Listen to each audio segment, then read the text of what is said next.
আসসালামু আলাইকুম ওয়া রাহমাতুল্লাহ। প্রিয় শিক্ষার্থীবৃন্দ, আশা করি ভালো আছো। আমি ভালো আছি আলহামদুলিল্লাহ। আজ বেশ কিছুদিন পর তোমাদের মাঝে আবারও আমি উপস্থিত হলাম নতুন একটি বিষয় নিয়ে। শুরুতেই আমার চ্যানেল থেকে তোমাদের স্বাগতম। যদি কোনো প্রশ্ন থাকে, ওখানে হেল্পলাইন হোয়াটসঅ্যাপ আছে 01711488315। এই নাম্বারে যোগাযোগ করলে আমার সাথে কথা বলতে পারবে। আজকে যে বিষয়টি নিয়ে কথা বলবো সেটা হচ্ছে, যারা ইন্টারমিডিয়েট লেভেলে আছো তাদের জন্য এই যে এখানে ফর এইচএসসি পার্টনারশিপ বিজনেস একটা হচ্ছে 1932, অর্থাৎ যখন দুই বা ততোধিক ব্যক্তি মুনাফা লাভের আশায় স্বল্প মেয়াদী ভিত্তিতে কোনো একটি প্রতিষ্ঠান গড়ে তোলে তাকে অংশীদারি কারবার বলে। এখানে অংশীদারি কারবার বলতে আমরা কিছু বিষয়ের উপর ডিপেন্ড করব, যে কিছু অঙ্কে চুক্তি থাকবে, চুক্তির উপর নির্ভরশীল, আবার কিছু বিষয় থাকবে যে চুক্তিতে না থাকলেও তোমাকে সেটা করতে হবে। তা আমি বিষয়টা আবারও বলছি, যখন দুই বা ততোধিক ব্যক্তি 1932 সালের ভারতীয় আইন মোতাবেক দুই বা ততোধিক ব্যক্তি মুনাফা লাভের আশায় স্বল্প মেয়াদী ভিত্তিতে কোনো একটা ফার্ম, কোনো একটা প্রতিষ্ঠান গড়ে তুলে তাকে আমরা অংশীদারি কারবার বলে থাকি।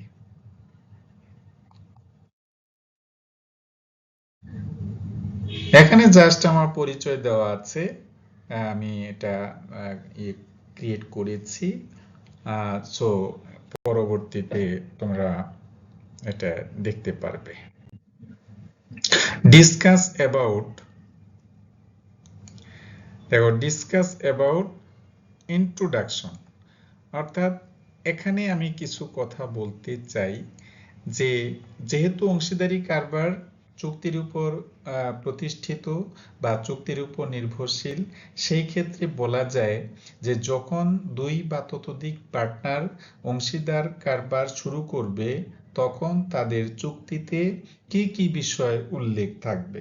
এমন হতে পারে যে তিনজন অংশীদার আছেন, তারা কে কতটুকু মূলধন নিয়ে আসবে, আবার বছরের মাঝখানে যদি ওয়ার্কিং ক্যাপিটাল শর্ট পড়ে অথবা মূলধনের স্বল্পতার কারণে বিজনেসের মধ্যে কোনো একটা প্রবলেম ক্রিয়েট হয়, সেই ক্ষেত্রে যে কোনো একজন সলভেন্ট পার্টনার যদি বলে যে আমি কিছু টাকা ঋণ স্বরূপ আমি আমার বিজনেসে বা আমাদের বিজনেসে আনবো, তার উপরে আমাদেরকে ইন্টারেস্ট দিতে হবে, তো সেটা যদি অন্যান্য পার্টনার রাজি হয়ে যায়, সেই ক্ষেত্রে তারা ওই অবস্থাতে তাদের প্রতিষ্ঠানের যে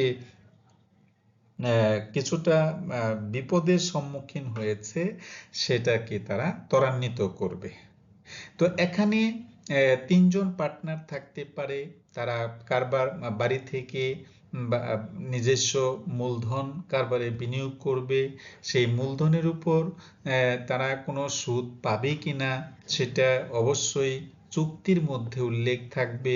যদি কোনো পার্টনার কোনো সমস্যার সম্মুখীন হয়, সেই ক্ষেত্রে কারবার থেকে বছরের মাঝে অথবা বছরের শুরুর দিকে অথবা শেষের দিকে কিছু টাকা সে ড্র করতে পারে।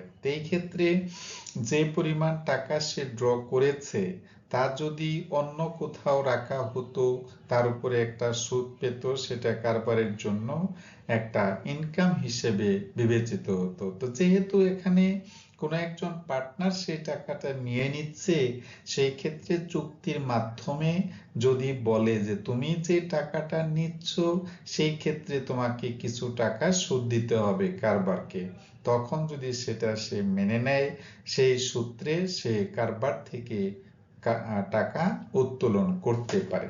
তো এখানে মূল বিষয়টা হচ্ছে যে একটা বছরের বা একটা নির্ধারিত হিসাব বছরের মধ্যে দুই বা ততোধিক ব্যক্তি যে কারবারি প্রতিষ্ঠান গড়ে তুললো, তাদের যে একটা হিসাব এক বছর পরে হবে, সেই হিসাবের মধ্যে যতগুলো আয় আছে আয়গুলোকে তারা একত্রিত করবে এবং যতগুলো ব্যয় আছে ব্যয়গুলোকে তারা একত্রিত করবে। করার পরে তাদের মধ্যে যে একটা ডিফারেন্স হবে, সেই ডিফারেন্সটুকু বা পার্থক্যটুকু অংশীদারদের মধ্যে বন্টন করে দিবে। যদি প্রফিট হয় সেই প্রফিটটাও বন্টন করবে, আর যদি লস হয় সেই লসটাও বন্টন করবে। আশা করি বুঝতে পারছো। এখন কেউ যদি প্রশ্ন করো যে সেই লাভ অথবা লোকসান কিভাবে বন্টিত হবে, অংশীদারি কারবারের চুক্তির মধ্যে যেভাবে বলা থাকবে, সাপোজ ধরে নাও 3:2:1 অনুপাতে বন্টিত হবে, তাহলে 3:2:1 আমরা করব যে 3 আর 2 5, 5 আর 1 6, 6 ভাগের 3 ভাগ পাবে একজন, 6 ভাগের 2 ভাগ পাবে আরেকজন, 6 ভাগের 1 ভাগ পাবে আরেকজন। সেটা আমি অবশ্য অঙ্কের মধ্যে তোমাদের শো করব পরবর্তী লেকচারে। আমি প্রারম্ভিক আলোচনা তোমাদের দিচ্ছি এই কারণে যে অনেকে অংশীদারি কারবারি প্রতিষ্ঠানের অঙ্ক করতে পারো, কিন্তু ভিতরে যে কিছু কথাবার্তা থাকে সেইগুলো তোমরা অতটা বুঝতে পারো না, যার কারণে এই তোমাদের প্রাথমিক যে একটা ধারণা সেই সম্পর্কে তোমাদের দুইটি কথা বললাম। তো এখানে দেখো অনেক সময় দেখা যায় যে কি বলা আছে যে অ্যাবসেন্স অফ কন্ট্রাক্ট, তার মানে যদি তোমার কন্ট্রাক্টের মধ্যে উল্লেখ না থাকে অথবা চুক্তির মধ্যে উল্লেখ না থাকে, সেই ক্ষেত্রে আমি এখানে দেখো দুটি জিনিস লিখেছি। কি লিখেছি যে এক নম্বরে বলা আছে যে প্রফিট মানে কি মুনাফা, এন্ড লস মানে কি ক্ষতি। প্রফিট অথবা ক্ষতি distributed with the partner equally, তার মানে এখানে মনে করো, কি মনে করবা যে আমাদের আয় ব্যয় হিসাব করার পরে আমার 30,000 টাকা লাভ টিকছে। সাপোজ ধরে নাও এই যে 30,000 টাকা এখানে লাভ টিকলো। কত হাজার? এই যে 30,000। আমি এমনি লিখলাম যে 30,000 টাকা আমার মুনাফা হয়েছে। এখন এই 30,000 টাকা মুনাফা যে হলো, যদি পার্টনার 3 জন থাকে সেই ক্ষেত্রে ইকুয়ালি বলতে কি বোঝায়? ইকুয়ালি বলতে যেরকম 1:1:1, দেখেছো? তাহলে 1:1:1 মানে 1 আর 1 2, 2 আর 1 হলো 3, তাহলে 3 ভাগের 1 ভাগ, 3 ভাগের 1 ভাগ এবং 3 ভাগের 1 ভাগ, অর্থাৎ প্রত্যেকেই সমান করে মুনাফাটা বন্টন করবে। আর যদি লস হয় সেই ক্ষেত্রে একইভাবে তারা নিজেদের মধ্যে বন্টন করবে। আশা করি তোমরা বিষয়টি বুঝতে পেরেছো। এরপরে দেখো 2 নম্বরে যেটা লিখলাম যে ইফ এনি পার্টনার, যদি কোনো অংশীদার bring amount of loan then interest should be charge 6%, অর্থাৎ চুক্তির মধ্যে উল্লেখ না থাকলেও যদি কোনো একটা ডেফিনিট পার্টনার কোন ঋণ আকারে কারবারের মধ্যে টাকা আনে, সেই ক্ষেত্রে 1932 সালের আইন মোতাবেক তাকে 6% সুদ দিতে হবে কারবার থেকে। এই জন্য এখানে লিখেছি যে অ্যাবসেন্স অফ কন্ট্রাক্ট, অর্থাৎ চুক্তির মধ্যে উল্লেখ না থাকলেও তোমার 1 এবং 2 এই ফাংশনটা করতে হবে। আশা করি তোমরা বুঝতে পেরেছো। ঠিক আছে, তাহলে পরে আমি বিষয়টাকে যদি আবারও উল্লেখ করি যে চুক্তির মধ্যে উল্লেখ না থাকলে কি করতে হবে? করতে হবে যে প্রফিট এন্ড লস কি করতে হবে বলো? 1:1:1 1 এভাবে ভাগ করতে হবে। তারপরে ধরো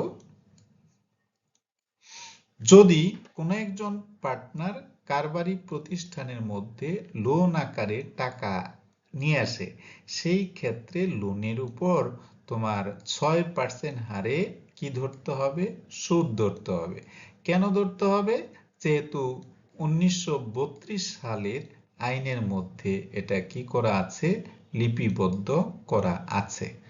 ঠিক আছে, তাইলে আমরা কি বললাম? চুক্তির মধ্যে উল্লেখ না থাকলে অবশ্যই এই দুটো কাজ তোমাদেরকে নিজের থেকে সমাধান করতে হবে। তো ভিডিওটা একটু লম্বা হচ্ছে এই কারণে যে যদি বিস্তারিত আমি না বলি তাহলে তো তোমরা বুঝতে পারবে না। সেই ক্ষেত্রে একটু ধৈর্য ধরে যদি শোনো তাহলে বুঝতে পারবে। তো এখানে বলা আছে according to question interest factor থাকতে পারে, ইন্টারেস্ট অন ক্যাপিটাল থাকতে পারে, interest on drawing, interest on loan. অর্থাৎ এই ক্ষেত্রে যদি আমি বলি যে ইন্টারেস্ট অন ক্যাপিটাল, অর্থাৎ ইন্টারেস্ট অন ক্যাপিটাল বিষয়টা হচ্ছে এমন একটা বিষয়, এখানে যদি বলে যে 10% তোমার ইন্টারেস্ট ধরতে হবে, তাহলে আমি 10% ধরবো। আর যদি ধরতে না বলে আমি ধরবো না। ঠিক আছে, সবাই বুঝতে পেরেছো? আবার ধরো যদি এই যে লোনে ইন্টারেস্ট অন ড্রয়িং বলছে, তো ইন্টারেস্ট অন ড্রয়িং এর উপরে যদি তোমাকে বলে যে এখানে ইন্টারেস্ট অন ড্রয়িং, সরি, এই যে ইন্টারেস্ট অন ড্রয়িং এখানে 5% তোমাকে কি করতে বললো? উত্তোলনের উপর সুদ ধরতে বললো। তাহলে ধরতে বললে ধরবে, আর যদি তা না বলে তাহলে ধরার কোনো প্রয়োজন নেই। বাট পরবর্তী যে ইয়েটা আছে, লোনটা আছে, অর্থাৎ লোনের উপরে তোমার যদি সুদের হার 5% অথবা 6% উল্লেখ থাকে বা 7%, 8%, যতটুকু উল্লেখ থাকবে ততটুকু ধরবে। বাট যদি উল্লেখ না থাকে সেই ক্ষেত্রে 6% সুদ ধরতে হবে। কিছুক্ষণ আগে যেটা আমি বলেছি 6%, এই যে 6% সুদ ধরতে হবে। কখন ধরতে হবে? যদি অঙ্কের মধ্যে কোথাও বলা না থাকে। আশা করি তোমরা বিষয়টি বুঝতে পেরেছ।